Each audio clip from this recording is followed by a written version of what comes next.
Ngasi item singsina Jjang Kimbap. Naram thong takhelambam laikai. Moi se home delivery take away loine yai. Mayamna home delivery pambirasu home delivery Do tawbi. naram thongi manak pada lebiraga di take away nandi hena nungairni. Ado ngasi aikhoigi thinbirakpadi doodles drop delivery sigi sina thinbirakpane. Ado mayamna tawbiringaga di kanglei delivery da gisu tawbayani. Jjang Kimbap ki se mayamna pre order tawbigadamne nong walingai da aduga nomitda same day da tawge haragadi pung 2-3 walingai da haibiyoba same sab tawnaba. Aduga moi Jjang gi se working hours 9 to 5 ne ba ko nuti gi dum taweba. Mayamna anytime pambimba tamda dum pung 2-3 walingai da hoyen chaage hari dum order do kitang ngana tawbiyoba. Ado moi se loina hawdoi di male yengwada dum mayam su order di tordi ba ko. Ado kaigumba khoi video se ga 1 week ki manung do aduda order toroga di 5% off oiduba. Akoigi MeiteiMukbang gi maikaidagi la inena order tawba kanda adu haibiragadi 5% off leideba. Haiba kawba yade MeiteiMukbang dagi yengbadagi ni na. Hoi mayamda tilaga pizza bangamdrasu adu tangni mateng pangjagi khoina Jjang Kimbap na dugi discount hapirak paidamakta thagachari.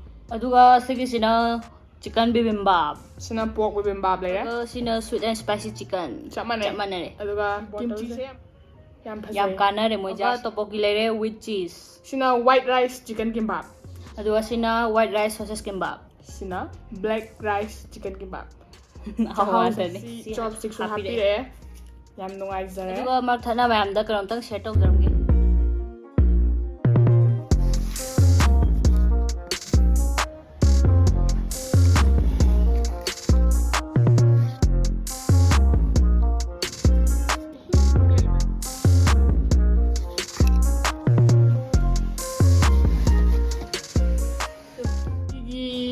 Dream catcher ma'am se while the thena ba aikhoigi MeiteiMukbang gi logo hapaga sembire Leiteng Hoard na Yam fajana sembire adoga car de yana ba si machu adagi keychain oina ba adoga si amubi gi petek amubi thaba se sisu sembire ado si Leiteng Hoard sida item sing se dream catcher loinama customize tawbiraga machu nungju mayamna design de ka loima khanbi be agani price range na 80 dagi horaga 500 thok lei petek ki matang da su mayamna dum name address ka haidi hui gumba se chathokraga mang mo khotbu su yawi dana aduda ming le thana ba ꯀꯩꯀꯥ ꯂꯣꯏꯅꯃꯛ ꯍꯥꯞꯄꯒ ꯁꯦꯝꯕꯁꯨ ꯌꯥꯏ ꯃꯌꯥꯝꯅ ꯄꯥꯝꯕꯤꯔꯒꯗꯤ ꯂꯩꯇꯦꯡ ꯍꯥꯔꯠꯄꯨ contact ꯇꯧꯕꯤꯌꯨ bulk ꯑꯣꯔꯗꯔꯒꯨꯝꯕ ꯑꯣꯏꯔꯒꯅ ꯈꯔ ꯋꯥꯠꯂꯤꯉꯩꯗ ꯑꯗꯨꯝ ꯍꯥꯏꯕꯤꯔꯛꯑꯣ ꯗ꯭ꯔꯤꯝ ꯀꯦꯆꯔ ꯄꯦꯇꯦꯛ ꯅꯠꯇꯕꯤꯗ ꯄꯣꯠꯂꯤ ꯅꯦꯛꯀ꯭ꯂꯦꯁ ꯕꯨꯛ ꯃꯥꯔꯛ ꯑꯇꯣꯞꯄꯁꯨ ꯃꯌꯥꯝ ꯌꯥꯎꯋꯦ ꯃꯣꯏꯒꯤꯁꯦ ꯏꯝꯐꯥꯜ ꯃꯅꯨꯡꯗ ꯗꯤꯂꯤꯚꯔꯤ ꯇꯧꯔꯒꯅ ₹50 ꯑꯣꯏꯒꯗꯕ ꯏꯝꯐꯥꯜꯗꯒꯤ ꯈꯤꯇꯪ ꯀꯩꯅꯣ ꯇꯧꯕ ꯑꯣꯏꯔꯒꯅ 50+ ꯂꯥꯛꯀꯗꯣꯏꯕ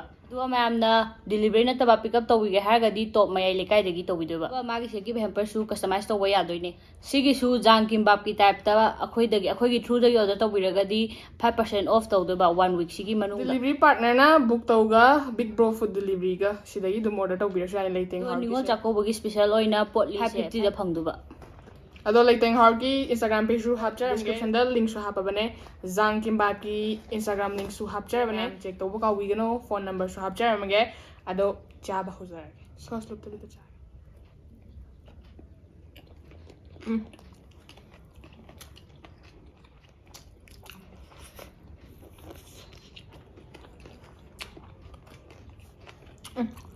ꯍꯥꯎꯔꯦꯍꯦ ꯌꯦꯟꯒꯁꯦ ꯑꯩ ꯃꯍꯥꯎꯁꯦ ꯁꯦꯡꯅ ꯂꯧꯈꯤꯒꯦ ꯇꯧꯅꯤ ꯀꯩꯝ ꯌꯥꯎꯗꯕꯤꯗ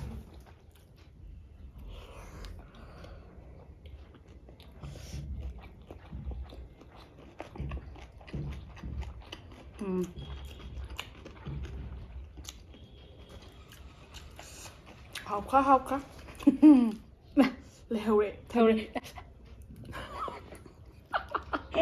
ꯑꯩ ꯁꯣꯁ ꯑꯝꯇ ꯂꯨꯞꯀꯦ ꯆꯤꯡ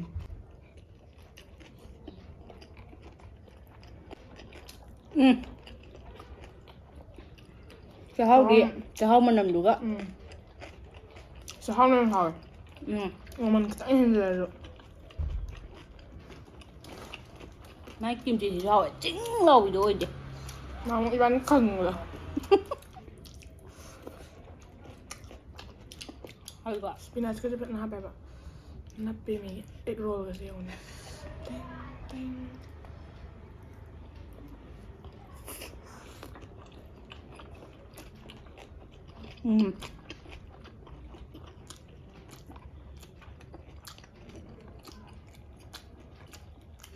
ꯆꯥꯛꯍꯥꯎ ꯃꯅꯝ ꯅꯨꯡꯁꯤꯕꯗꯣ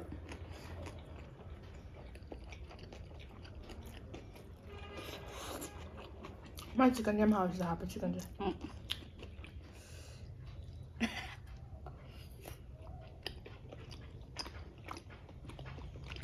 ꯃꯣꯔꯣꯛ ꯈꯤꯇꯪ ꯁꯥꯕ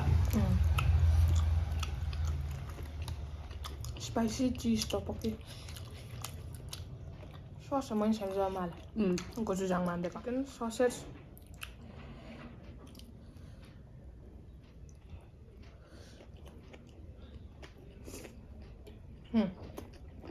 이번 엄청 맛있어.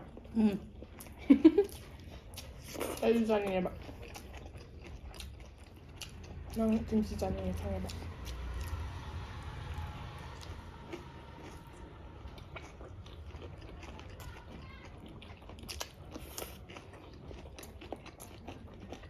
비빔밥ꯁꯦ ꯑꯩꯈꯣꯏ ꯀꯥꯏꯅꯤꯡꯗ꯭ꯔꯕ ꯐꯖꯃꯟꯕꯗꯣ ꯁꯤꯁꯦ ꯑꯗꯨꯒꯤ ꯁꯤꯗ ꯑꯗꯨꯝ ꯀꯛꯊꯠꯂꯒ ꯍꯥꯞꯆꯔꯦ. ꯌꯦꯟꯁꯦ ꯑꯅꯤꯃꯛ ꯆꯥꯖꯧ.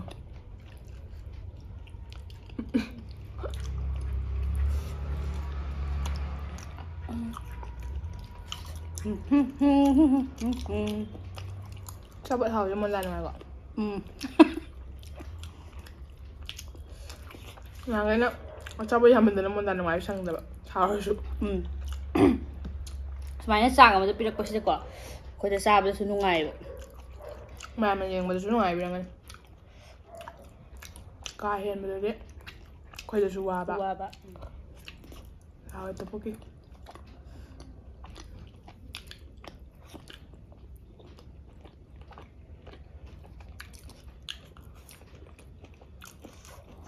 그만 xây ba ngày bị thay thay là sao nó cẩn nó sao nó phải là câu đó thật tôi ra vậy đàn đi được thế vậy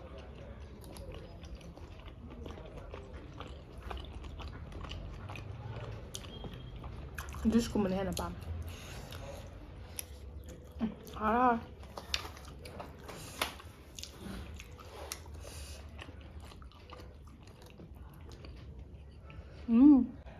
Kèn gì đó đây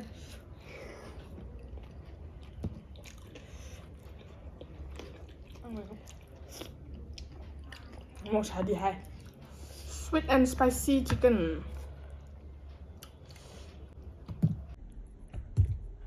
ꯌꯥꯔꯦ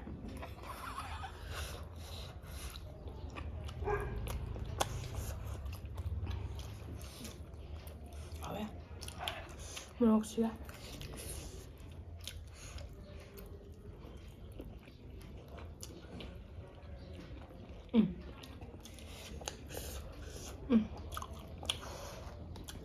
ꯕꯥꯏꯠ ꯁꯥꯏꯖꯀ ꯑꯣꯏꯔꯒ ꯌꯥꯝ ꯅꯨꯡꯉꯥꯏ ꯕꯤꯕꯤꯝꯕꯥꯞꯁꯦ ꯐꯖꯃꯟꯗꯅ ꯇꯣꯠꯅꯤꯡꯗ꯭ꯔꯦ ꯀꯣꯟꯅ ꯇꯣꯠꯁꯦ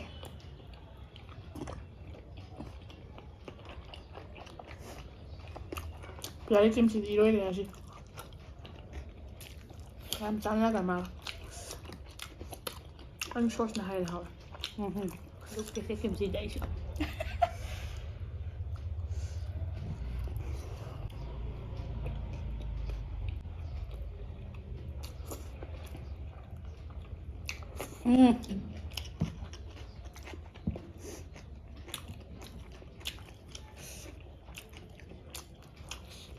ꯇꯣꯛꯑꯁꯦ ꯍꯣꯏ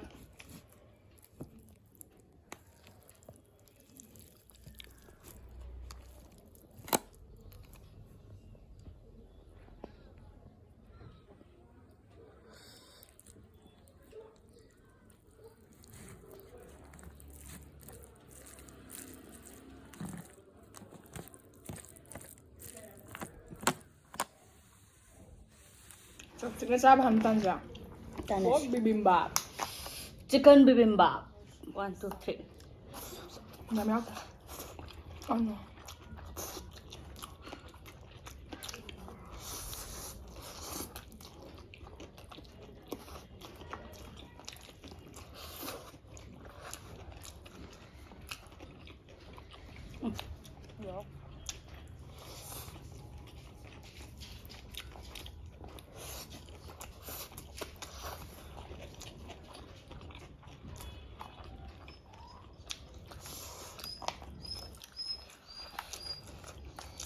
그래 막 깎이나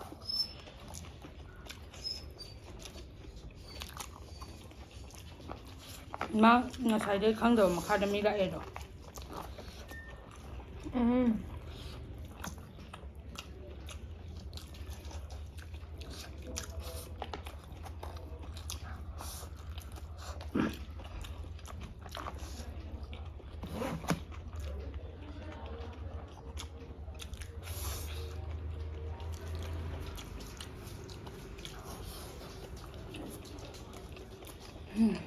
humang tayo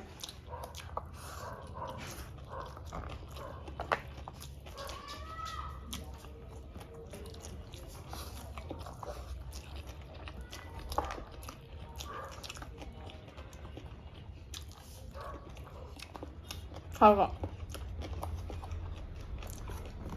nung hawli haibaga changge ko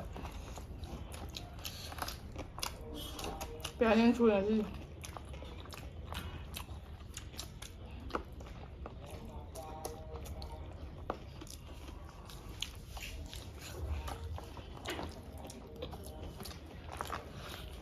why 와 땀자 아저씨가 what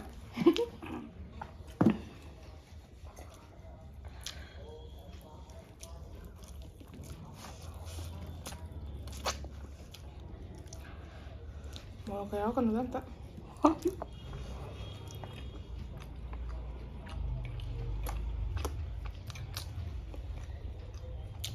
tao nhỉ nhiều vậy lâu vậy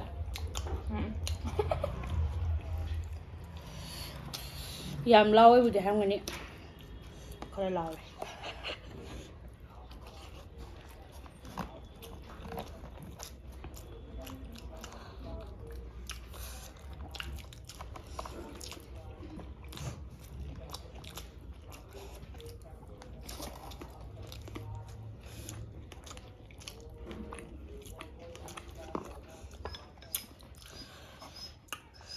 Mau bị cái đầu ra yaroy ng kumba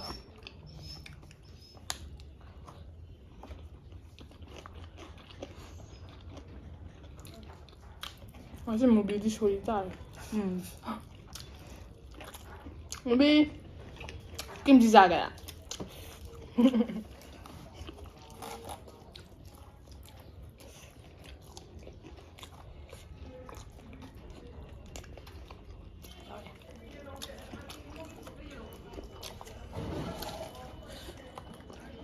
얘는 다 쑥 더 먹을 삐기게. 보자. 보자.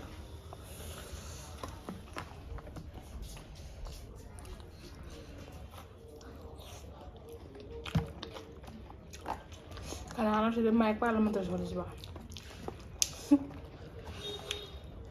Doga bu jalan kan? Leiteng lah kan. Apa tu leh lah. Ama tu nong sudah dia. Apa? Sigi sini, yang hal ini sih. Morok sigi manam do. Nam meba, tu gimana manam jam hawan.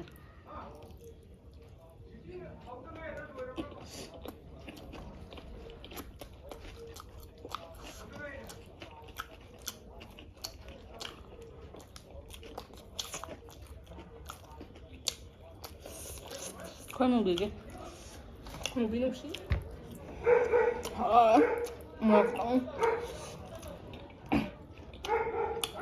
Morok sih. Tapi kan manja ba, manja ka. Sigi morok angang mana manja. Morok kanji mana? Nasi sana. Nah, morok ya re. Hot apa? Kuah ni.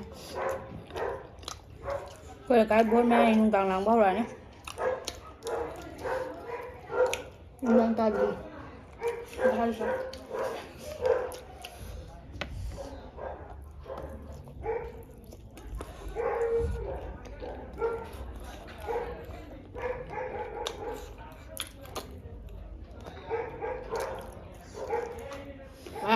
Sabi sulo sila. Morok sila iba ni lalam mo na. Ado Leiteng Hoard kisu Jjang Kimbap kisu 5% discount. Handaki weeksigi manungda ma'am order tawbiyo aikoigi through MeiteiMukbang through dagi lakpanena haibiro. Si hai ba kau ba de ko ma. Adu haibiraga 5% gi discount se ma'am na khudong chaba se lobi horo mahau ing thokpi horo am fajana hau khrenga si se do mamang da su hapsa khine So mo hapchara mage. aduga Jjang Kimbap ki Instagram page su hapsa mage Aduga Leiteng Hoard ki Instagram page su hapchara mage. description da link su yarabane phone number su yarabane masi video se matang spice da lotion jarage Akho video se menu ai braga dei like tawbiramo aduga channel su support tawbibino subscribe tawdriba yaragadi toksan biramo lo selak pada ma pun wakpo mo ko Ang sana, sana punanjari. punanjari sana.